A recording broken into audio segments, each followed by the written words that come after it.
ओम शांति। कहानी सुनी अनसुनी के सफर में आज हम सुनेंगे एक और ऐसी महान विभूति जिनका नाम है परम आदरणीय शांतामणि दादी जी। शांतामणि दादी जी ब्रह्मा बाबा के बाद यज्ञ में सबसे पहले समर्पित होने वाली दादी जी का ही लौकिक परिवार था। उस समय आपकी आयु मात्र 13 वर्ष थी। आपने शुरू से ही शांति, धैर्य और गंभीरता के संस्कार चेहरे से ही झलकते थे। बाबा आपको सचली कौड़ी कहकर, हर की पौड़ी कहकर पुकारते थे। दिल इतना सच्चा, इतना साफ और ऐसी धैर्यता की प्रतिमूर्ति जैसे कोई मूर्ति बैठी हुई है। आपके चित्र से ही आप ये सब जो मैं कह रही हूँ उसको अनुभव कर सकते हैं।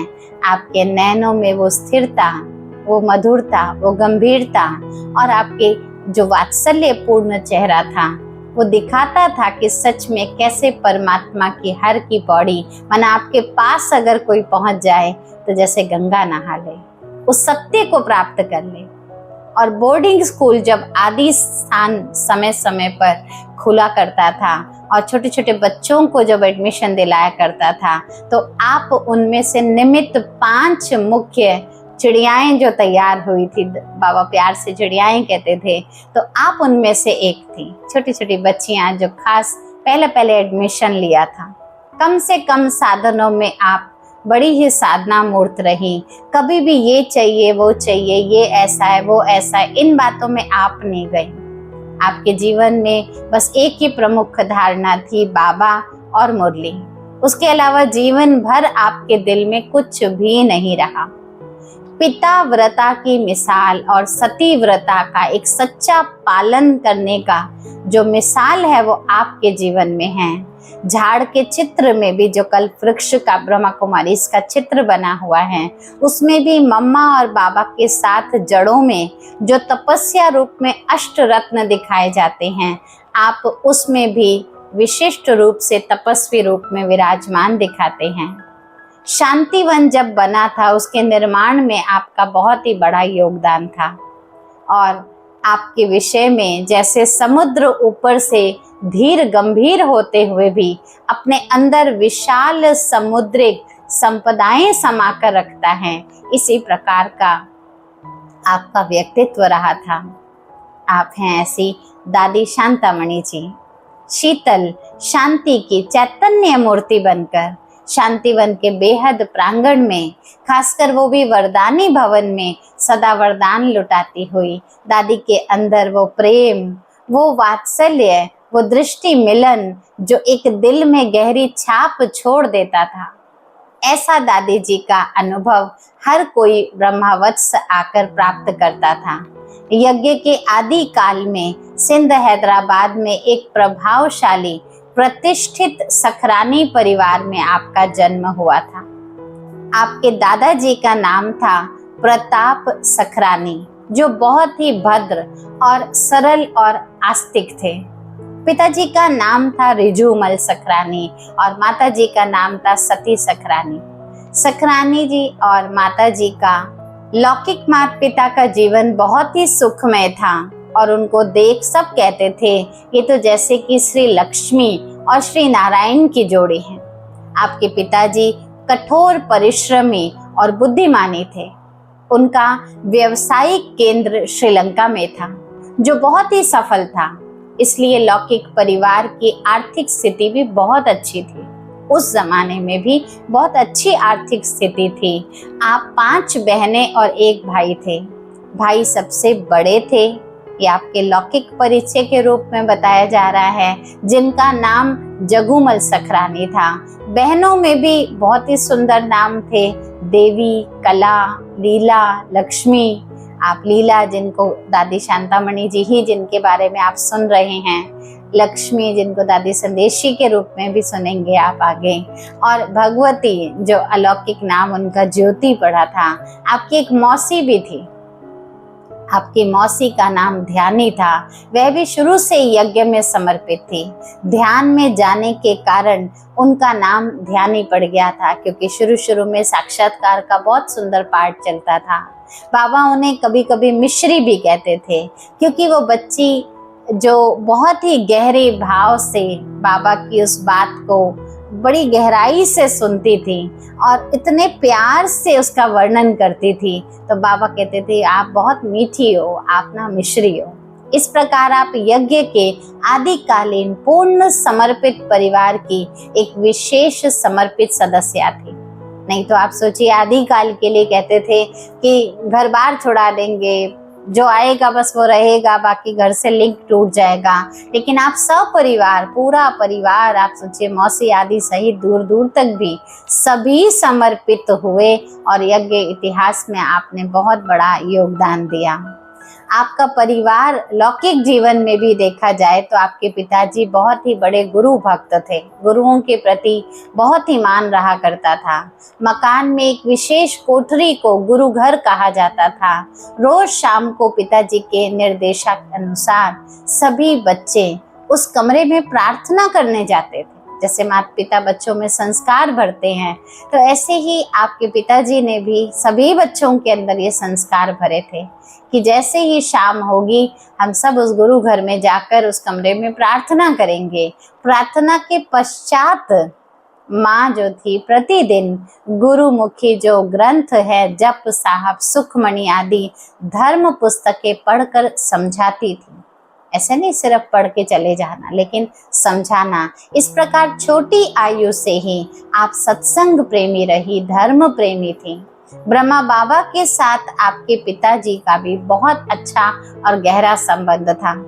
हैदराबाद में सत्संग की शुरुआत के बाद ब्रह्मा बाबा जब एकांतवास के लिए कश्मीर गए, तब वहां आपके पिताजी की मुलाकात ब्रह्मा बाप से हुई थी। ब्रह्मा बाबा ने उनको बेटा शब्द से प्रथम बार संबोधित किया और ये संबोधन सुनकर उन्हें बड़ा आश्चर्य सा अनुभव हुआ, क्योंकि वो अगर देखा जाए तो दोनों ही बहुत समान उम्र के थे।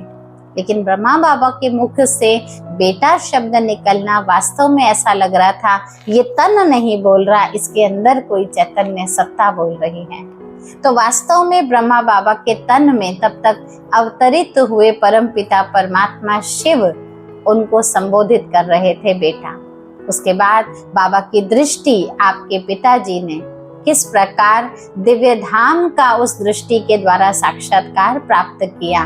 उस साक्षात्कार के बाद पिताजी के साथ आपके सारे परिवार को जैसे एक डायरेक्शन मिल गया, क्योंकि माता पिता ही संस्कार भरते हैं और जैसे पूरे परिवार की ही दशा और दिशा दोनों ही बदल गई। तन मन धन सहित आपका पूरा परिवार उस समय संपूर्ण रूप से ओम मंडली में समर्पित हो गया। ओम मंडली शुरू में इसी यज्ञ का नाम हुआ करता था। सन 1936 में जब आपने अपनी लौकिक माँ के साथ ब्रह्मा बाबा को देखा तो आपको जन्म जन्म के जैसे सच्चे पिता मिल गए हों, ऐसी आपको अनुभूति हुई और बाबा को स्थूल नेत्रों से ही श्री कृष्ण के रूप में देख लिया। तो फिर जैसे आप रोज स्कूल से लौटते समय एक जैसे इतना सुंदर दृश्य देखकर मन भरपूर हो जाता है, तो बस स्कूल से लौटना और बाबा के पास जरूर जाना। उस स्थान का नाम उस समय जसोदा निवास था। बाबा ने ही आपको आत्म अनुभूति कराई। बाबा ने कहा बच्चे, आत्मा शरीर को चलाती है, मन बुद्धि संस्कार की मालिक तो आप आत्मा ही है ना। तो बाबा ने जैसे शरीर रूपी बाजे की तुलना हारमोनियम से करके समझाई।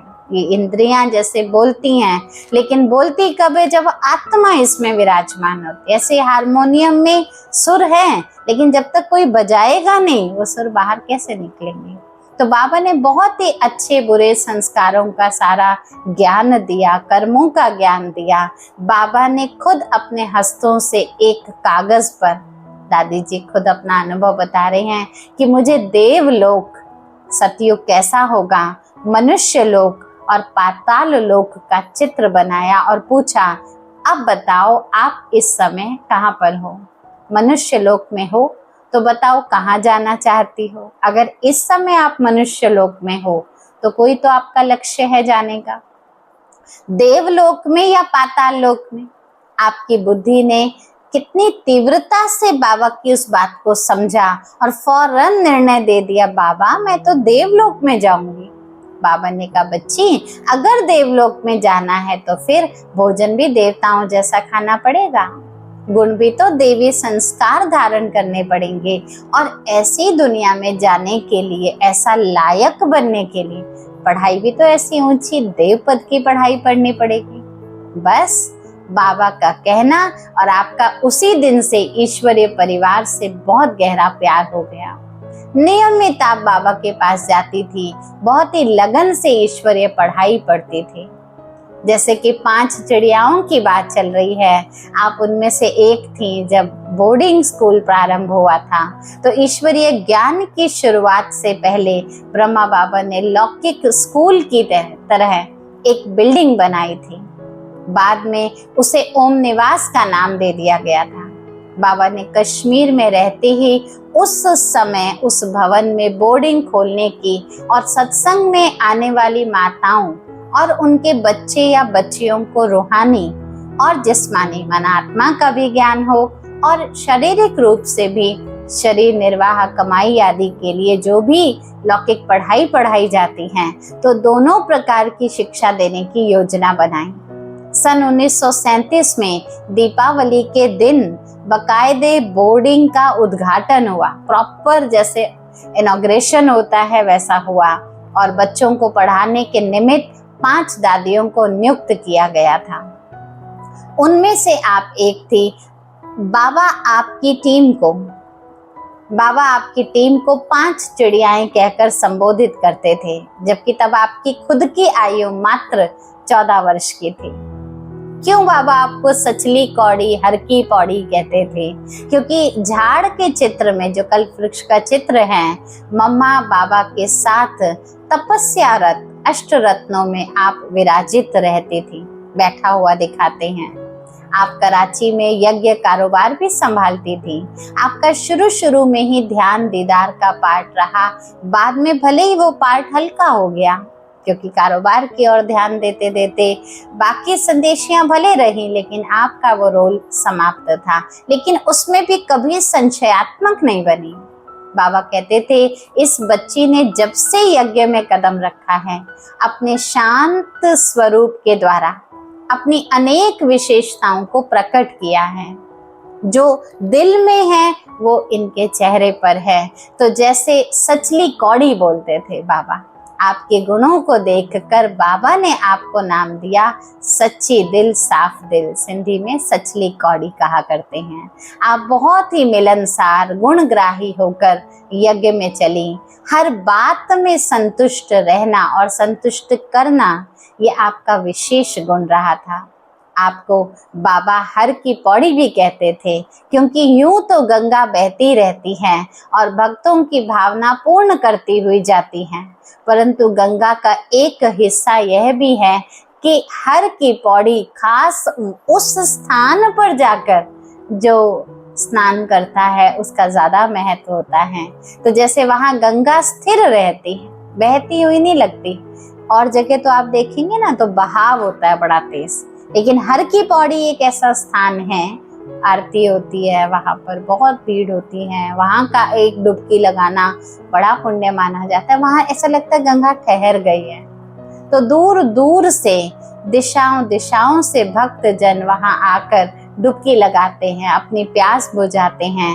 आप भी मधुबन महातीर्थ पर विश्व के कोने कोने से आने वाले ब्रह्मावत्सों को हर की पौड़ी बनकर ज्ञान डुबकी लगवाते हो, शांति और शीतलता से वरदान लुटाती रही। इसलिए बाबा ने आपको ये नाम दिया।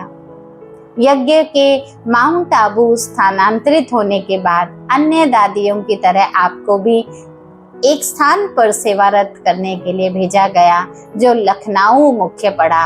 लखनऊ में सेवा अर्थ आप गई।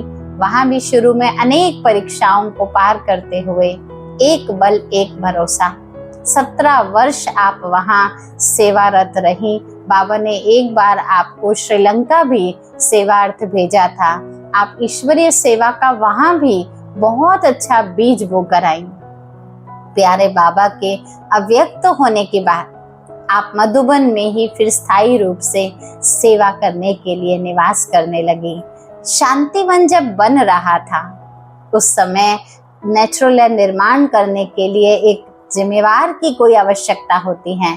तो पिछले 15 वर्षों से जैसे आप विशाल शांतिवन प्रांगण आदि का पूर्ण रीति निरंतर सेवाधारी बनकर कैसे सेवाओं को आगे बढ़ाया जाए, निर्माण कार्य में इकोनॉमी और इकोनॉमी का पूरा ध्यान रखा जाए, कभी भी ये ऐसा वो ऐसा ये बात नहीं सुनता। इन बातों में दादी जी नहीं आई। किसी को भी देख कर कभी ये भी नहीं सोचा उसको ये मिल गया, मुझे ये क्यों नहीं मिला। कम साधनों में भी जैसे आप साधना मूर्त थी, वो शीतलता मूर्त थी, क्यों क्या मैं कभी भी नहीं गई, जिसके कारण अगर आपके सम्मुख भी कोई समस्या लेकर आता था तो आप अपने शांत स्वरूप से उसको ऐसा हल्का कर देती थी और क्या कहती थी, बाबा साथ है ना, बाबा देख लेगा। ये दादी जी के बहुत जैसे जिगरी बोल होते थे जो सामने वाले को एकदम जैसे समस्या का हल मिल जाता था। आपने याद और सेवा के बल से सबके दिलों में अपना स्थान भी बनाया। एक यादगार रूप से आपने हर एक के साथ सेवाएं करी। बाबा और मुरली के अलावा आपके जीवन भर में कोई और दिल में कुछ नहीं रहा। इसलिए यज्ञवत्स आपको पिता व्रता और सती व्रता का पालन करता हुआ मानते थे। आप में समाने की शक्ति भी बहुत थी। जो बात आपको बता दी बस पत्थर की लकीर है, वो अब कहीं आपके सिवाय जा ही नहीं सकती है। इतना लोगों को विश्वास था।